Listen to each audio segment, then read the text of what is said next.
I'm Abhishek Pandit. I run Eduvantage, which is a TPA that helps organization hire apprentices. As a TPA, our objective is to ensure that students get placed in companies as apprentices. Once we have the candidates on board, then we also get the industries to talk to the candidates and see if these candidates fit the industry as well. So the industry candidate matching is what we do.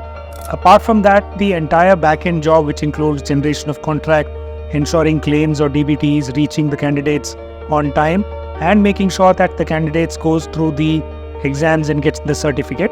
We have candidates ranging from Arunachal Pradesh, Tripura, West Bengal to candidates in Kerala, Jharkhand, Odisha, Bihar, etc. In a year, we place more than 15,000 candidates in various industries. These industries include manufacturing, automobile, electronics. We also have industries in the retail, logistics sector. At the end of it, of course, we try and place these candidates after the apprenticeship period is over. So when I see them grow in life, that itself is a big motivation for us. It gives me great satisfaction that we are playing a pivotal role in not only shaping the future of many youth, but also helping our nation build a better future.